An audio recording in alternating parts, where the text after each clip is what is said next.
consider this is the long wire. This long wire I will wound in the form of helix. So like this. So I am wounding in the form of helix. ಅಂದ್ರೆ ಉದ್ದವಾದಂತ ಒಂದು ತಂತಿಯನ್ನು ತೆಗೆದುಕೊಂಡು ಅದನ್ನು ಸುರುಳಿ ಆಕಾರದಲ್ಲಿ ಸುತ್ತುತ್ತಾ ಇದ್ದೇನೆ. ಯಾವಾಗ ಇದನ್ನು ಸುರುಳಿ ಆಕಾರದಲ್ಲಿ ಸುತ್ತಿ ಇದರ ಎಂಡ್ಸ್ ಅನ್ನು ನಾನು ಬ್ಯಾಟರಿಗೆ ಕನೆಕ್ಟ್ ಮಾಡಿದಾಗ ಇದು ಒಂದು ಮ್ಯಾಗ್ನೆಟ್ ತರ ಬಿಹೇವ್ ಆಗುತ್ತೆ.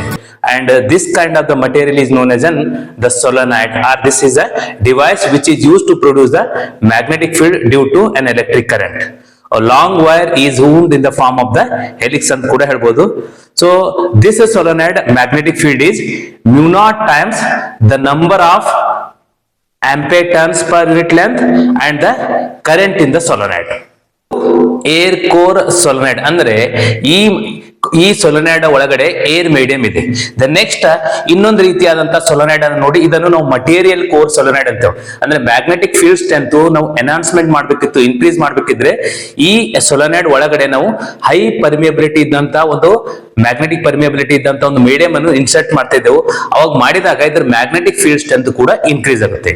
ಅಂದ್ರೆ ಈ ವಿಡಿಯೋದಲ್ಲಿ ನಾವು what is the relation between the magnetic field, magnetization and magnetic intensity of a sample. ಅಂದ್ರೆ relation B, H and M ಈ ಮೂರರ ರಿಲೇಷನ್ ಅನ್ನು ಯಾವ ರೀತಿ ಇದೆ ಅಂತ ಹೇಳಿ ನಾವು ಕ್ಯಾಲ್ಕುಲೇಟ್ ಮಾಡೋಣ. Due to this air core solenoid is depends. ಅಂದ್ರೆ ಯಾವ ಫ್ಯಾಕ್ಟರ್ ಮೇಲೆ ಇದ್ರ ಮ್ಯಾಗ್ನೆಟಿಕ್ ಫೀಲ್ಡ್ ಸ್ಟ್ರೆಂತ್ ಡಿಪೆಂಡ್ ಇದೆ. ಸೊ ಇದ್ರ ಮ್ಯಾಗ್ನೆಟಿಕ್ ಫೀಲ್ಡ್ ಸ್ಟ್ರೆಂತ್ ಅನ್ನು ನಾವು B = mu naught into N into I ಅಂತ ಬರೀಬಹುದು. ಸೊ ಎನ್ ಅಂದ್ರೆ how many number of turns are exist per unit length. ಅಂದ್ರೆ 1 ಮೀಟರ್ ಲೆಂತ್ ನಲ್ಲಿ ಎಷ್ಟು ನಂಬರ್ ಆಫ್ ಟರ್ನ್ಸ್ ಇದೆ ಅಂತೇಳಿ ನಾವು ಕ್ಯಾಲ್ಕುಲೇಷನ್ ಮಾಡೋದನ್ನು ಎನ್ ಅಂತ ತೋರಿಸ್ತೇವೆ. Then also it depends upon the current in the solenoid. ಅಂದ್ರೆ ಈ ಸೊಲನಾಯ್ಡ್ ನಲ್ಲಿ ಎಷ್ಟು ಕರೆಂಟ್ ಇದೆ ಅಂತೇಳಿ. ಅದಕ್ಕೆ ನಾವು the magnetic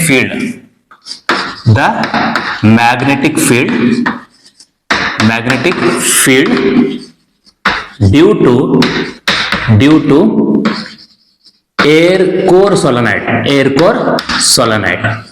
Okay, due to air core solenoid is, so B = say I'll write it as B naught is equal to mu naught into N into I. So ಇಷ್ಟು ನಾವು ಮೊದಲೇ ನಮಗೆ ಈ ರಿಸಲ್ಟ್ ಪ್ರೂವ್ ಇದೆ. mu naught times the number of ampere turns per unit length ಅಂತ ಕೂಡ ಕರಿಬಹುದು. Where N and I is a constant for a given solenoid. ಅಂದ್ರೆ ಕೊಟ್ಟಂತ solenoid ಗೆ N into I ಕಾನ್ಸ್ಟೆಂಟ್ ಆಗುತ್ತೆ. Where this N and N into I will call as an H. So this is known as an magnetic intensity. So this term is called magnetic intensity of solenoid. ಇದು magnetic intensity ಆಗುತ್ತೆ. Therefore we write B naught is equal to mu naught into H. You may call it is equation number 1. So this is the magnetic field due to an air core solenoid. Then this solenoid I will introduce some ferromagnetic material. ಅಂದ್ರೆ ಇದೇ solenoid ಗೆ ನಾನು ಒಂದು ferromagnetic material ಅನ್ನು introduce ಮಾಡ್ತೀನಿ. ಅವಾಗ ಯಾವಾಗ ಈ ಮ್ಯಾಗ್ನೆಟಿಕ್ ಮಟೀರಿಯಲ್ ಇಂಟ್ರೊಡ್ಯೂಸ್ ಮಾಡಿದಾಗ ಇದ್ರ ಮ್ಯಾಗ್ನೆಟಿಕ್ ಫೀಲ್ಡ್ ಸ್ಟ್ರೆಂತ್ ಹೆಚ್ಚಾಗುತ್ತೆ. ಎಷ್ಟು ಹೆಚ್ಚಾಗುತ್ತೆ ಅಂದ್ರೆ ಈ ಮಟೀರಿಯಲ್ ನ ನೇಚರ್ ಮೇಲೆ depend. So means how much this material get magnetized in the external magnetic field. ಅಂದ್ರೆ ಇದ್ರ ಮ್ಯಾಗ್ನೆಟಿಕ್ ಫೀಲ್ಡ್ ಇಂದ ಈ ಮಟೀರಿಯಲ್ ಎಷ್ಟು ಮ್ಯಾಗ್ನೆಟೈಸ್ ಆಗುತ್ತೆ ಅಂತ ಈ ಮಟೀರಿಯಲ್ ಮೇಲೆ ಡಿಪೆಂಡ್ ಇರುತ್ತೆ. ಅದಕ್ಕೆ ನಾವು the magnetic field the magnetic field due to material core solenoid. So material core solenoid ನಲ್ಲಿ ಎಷ್ಟಾಗುತ್ತೆ? So this is say Bm is that depends upon this magnetization of the sample. So Bm is directly proportional to magnetization. So this proportionality remove means we take some constant, say it is a mu naught into M times. So this is the magnetic field due to a material core the solenoid. ಅಂದ್ರೆ ನಮಗೆ total ಇಲ್ಲಿ ಎರಡು magnetic field ಸಿಗುತ್ತೆ. ಒಂದು due to air core, then ಅದಾದ್ಮೇಲೆ due to this material core. ಅಂದ್ರೆ total strength of the magnetic field. So the total magnetic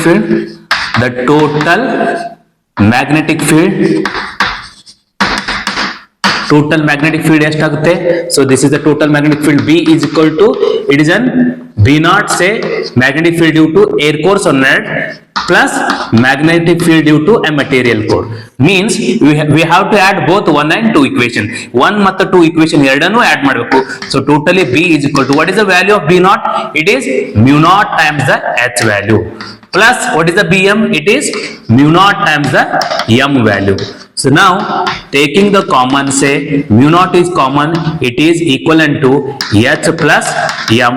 So this is known as the relation between magnetic field, magnetic intensity and the magnetization of the sample. So this is very important relation. 3 marks ನಲ್ಲಿ ನಮಗೆ ಕೇಳ್ತಾರೆ.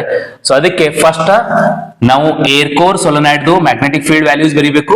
ಅದಾದ ನಂತರ material core magnetic field, so total magnetic field ಎರಡನ್ನೂ add ಮಾಡಿದಾಗ ನಮ್ಗೆ ಈಸಿಯಾಗಿ relation ಬರುತ್ತೆ. ಇನ್ನೊಂದು ಇಂಟ್ರೆಸ್ಟಿಂಗ್ ಪಾಯಿಂಟ್ ಅಂದ್ರೆ ಮ್ಯಾಗ್ನೆಟೈಸೇಷನ್ ಆಫ್ ಈ material magnetic intensity of the solenoid ಮೇಲೆ ಡಿಪೆಂಡ್ ಇದೆ. ಮ್ಯಾಗ್ನೆಟಿಕ್ ಇಂಟೆನ್ಸಿಟಿ ಅಂದ್ರೆ ನಾವು ಕೊಟ್ಟಂತ ಸೊಲನಾಯ್ಡ್ ಗೆ ಎನ್ ವ್ಯಾಲ್ಯೂ ಕಾನ್ಸ್ಟೆಂಟ್ ಇರುತ್ತೆ. So means number of turns per unit length. Then it is directly related to the current in the solenoid. Current solenoid ನಲ್ಲಿ current ಎಷ್ಟಿದೆ ಅಂತ ಹೇಳಿ ಮ್ಯಾಕ್ಸಿಮಮ್ ಕರೆಂಟ್ ಪಾಸ್ ಮಾಡಿದಾಗ ಮ್ಯಾಗ್ನೆಟಿಕ್ ಇಂಟೆನ್ಸಿಟಿ ಕೂಡ ಇನ್ಕ್ರೀಸ್ ಆಗುತ್ತೆ. ಅಂದ್ರೆ ನಾವು ಡೈರೆಕ್ಟ್ ಆಗಿ ಈ ರಿಲೇಷನ್ ಅನ್ನು ಹಿಂಗ್ ತೋರಿಸಬಹುದು. So magnetization of this sample is directly proportional to the magnetic intensity. ಅಂದ್ರೆ ಈ ಸೋಲರಾಯ್ಡ್ ನ ಮ್ಯಾಗ್ನೆಟಿಕ್ ಇಂಟೆನ್ಸಿಟಿ ಮೇಲೆ ಡಿಪೆಂಡ್ ಇದೆ. ಸೊ ಪ್ರಪೋರ್ಷನಿಟಿ ರಿಮೂವ್ ಮಾಡಿದಾಗ ಒಂದು constant, that constant depends upon the magnetic nature of a material. ಅಂದ್ರೆ ಆ ಮಟೀರಿಯಲ್ ನ ಮ್ಯಾಗ್ನೆಟಿಕ್ ನೇಚರ್ ಅನ್ನು ಡಿಫೈನ್ ಮಾಡುತ್ತೆ. Say I will take it is an chi into H. So this constant is written as M by H value. So this plays very important role and this is known as an magnetic susceptibility.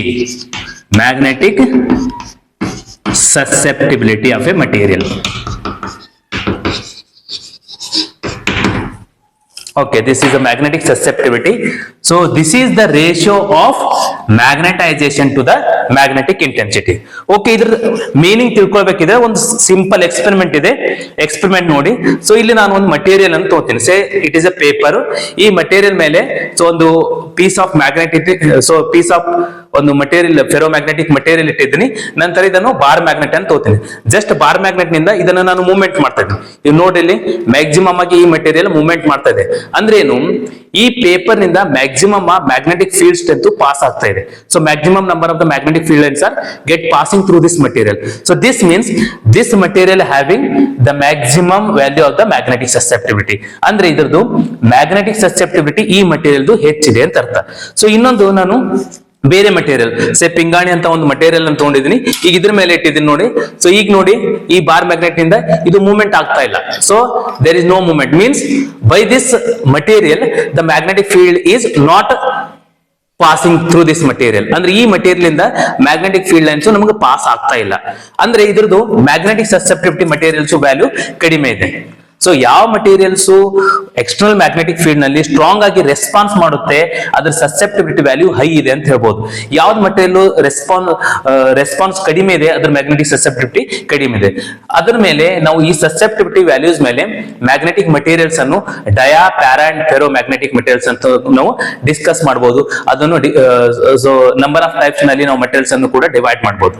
So this is about the magnetic susceptibility. ಇನ್ನೊಂದು interesting ಆದಂತ mathematical relation ಬರುತ್ತೆ. Substitute ಮಾಡೋಣ. So substitute the values of 4 in 3. Third equation ಅಲ್ಲಿ substitute ಮಾಡೋಣ. So you substitute the put the value of 4 in third equation. So third equation ಅಲ್ಲಿ ಏನಿದೆ, so B equal to it is mu naught times H plus M. So H ನಾನು as it is ಬರಿತೀನಿ, plus ಏನಿದೆ M value. What is the M value? M is also again psi into H ಇದೆ. So now, so B equal to, the value of B equal to mu naught times into taking the H common. ಎರಡರಲ್ಲಿ H common ತಗೊಳ್ಳಿ. So H common ಬಂದಾಗ it is 1 plus psi.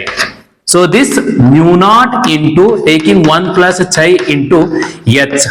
So this is the another interesting result, where here mu naught into 1 plus psi.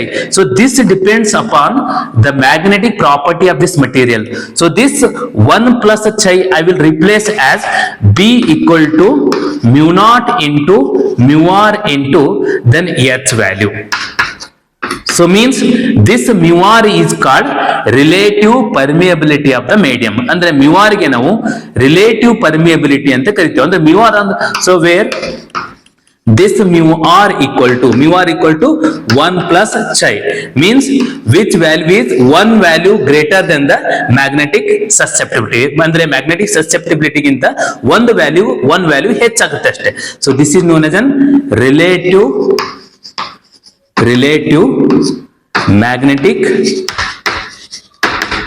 permeability of the medium. Permeability of medium. Okay, then if you replace this mu naught into mu r as an mu also we can replace. ಇದನ್ನು mu naught into mu r ಅನ್ನು ನಾವು mu ಅಂತ ಕೂಡ replace ಮಾಡಬಹುದು. So it is mu into h ಅಂತ ಆಗುತ್ತೆ. So where mu is called as an mu naught into mu r. This is called permeability of the medium. ಇದನ್ನು ನಾವು permeability of the medium. Permeability of medium. So ಈ ಎಲ್ಲ mathematical farm ನಮಗೆ magnetic properties materials ನಾವು ಅರ್ಥ ಮಾಡ್ಕೊಳ್ಬೇಕಿದ್ರೆ ಈ ಎಲ್ಲಾ magnetic ideas mathematical relation ಬರಬೇಕು. ಮತ್ತೆ ಇವು ಸಿಇಟಿ ನೀಟ್ಗೆ ದೆನ್ ನೆಕ್ಸ್ಟ್ ಕರ್ನಾಟಕ ಸಿಇಟಿಗೂ ಕೂಡ ಮತ್ತೆ ಥಿಯರಿಯಲ್ಲಿ ಕೂಡ ನಮ್ಗೆ ಇಂಪಾರ್ಟೆಂಟ್ ಪಾಯಿಂಟ್.